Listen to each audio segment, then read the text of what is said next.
Hey, konnichiwa, minasan.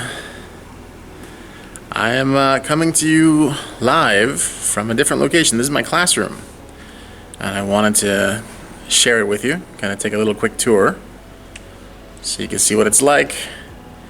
And as you can see, it's empty, even though it's middle of the day, because all of my lessons are online. But this is what my class looks like. I want to let you see what some of my young students are capable of. Most especially the artists, okay, which are much better than myself. Here are some of my favorite things. What should I begin with? Let's see here. A lot of the best ones I keep right close to me, and right close to my desk over here on the side. So let me just show you those.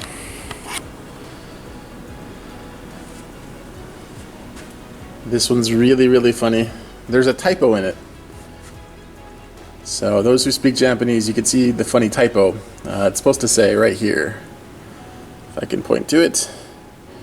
Just imagine this right here is, instead of me, is ze. And then it'll make a lot more sense. This is a really nice dragon pattern somebody had made for me. We have a project wherein we talk about families. And I say, you can do whatever you want to.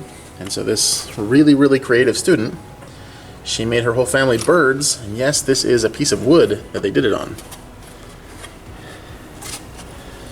Okay, Uchi no Kazoku is the project. So you can see kind of what a great artist this person is. Excuse the bad camera work. I'm going to show you. This right here is one of my favorites. I'm going to set it down on my table here.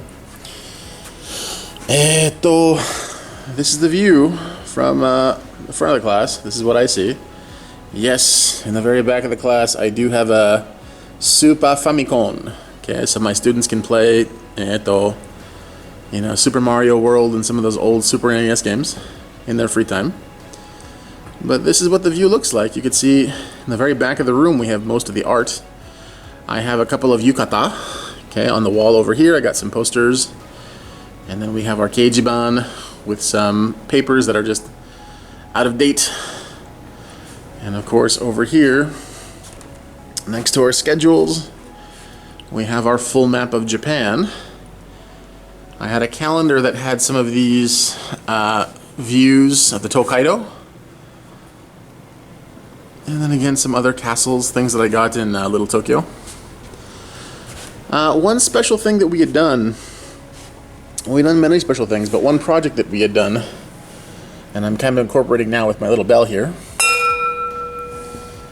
I hope that sounds nice and loud, but if you could imagine, if I've got a full class in session going, hey guys, sounds like nothing.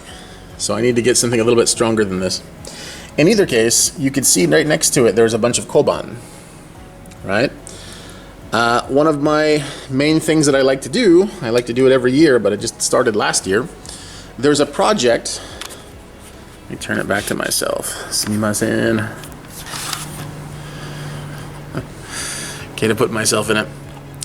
There's a project called Neko ni Koban. Okay, so for those who may or may not know, there's a phrase in Japanese, Neko ni Koban.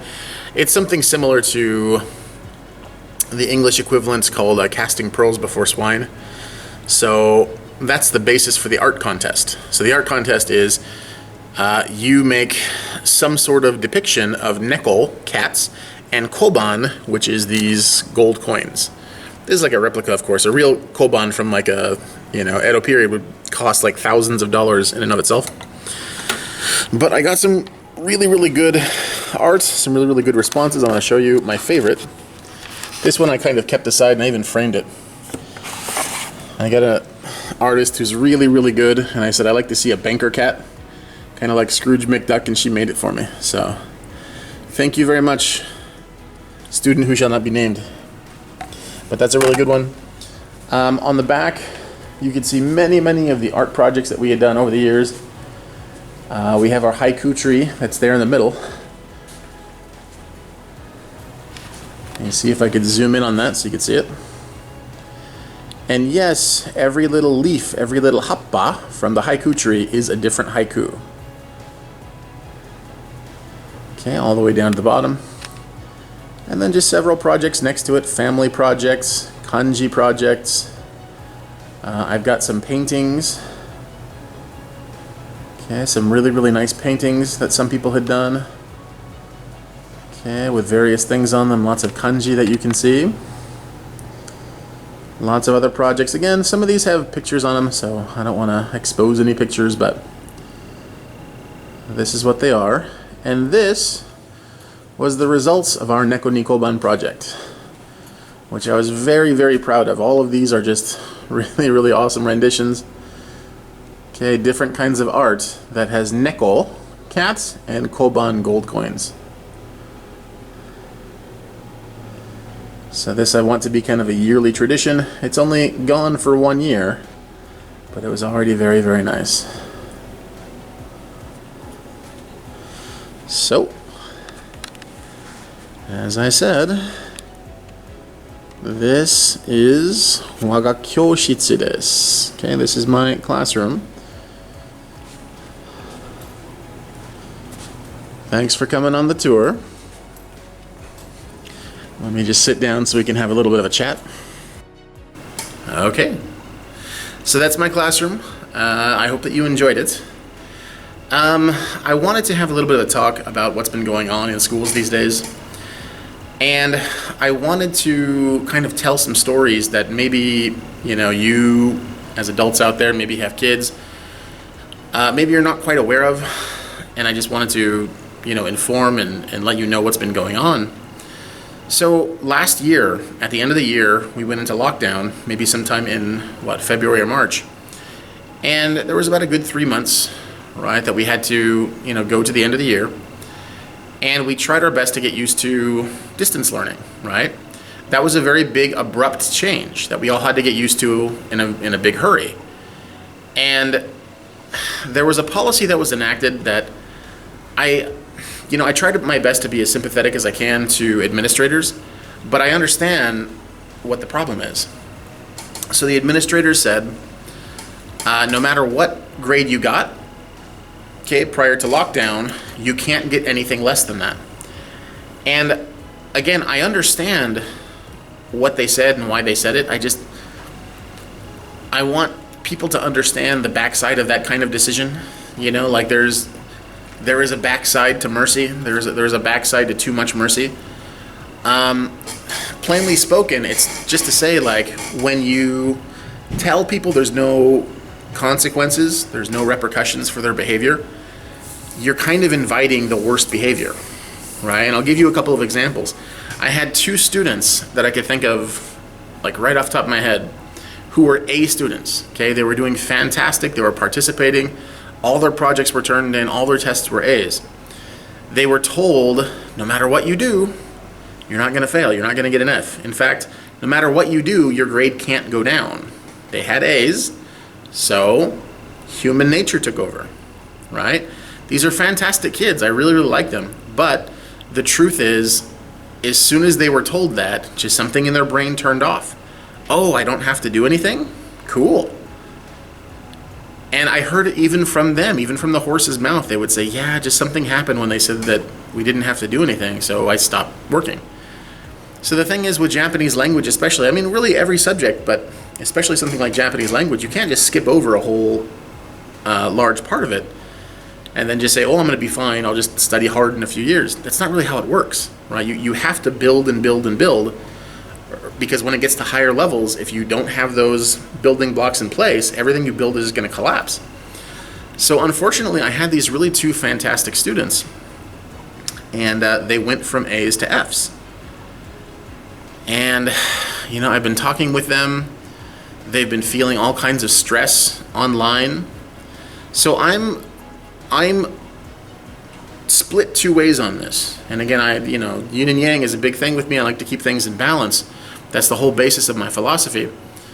So there's 2 good arguments, and I understand it, right? One set of parents says, I want my kids back in school.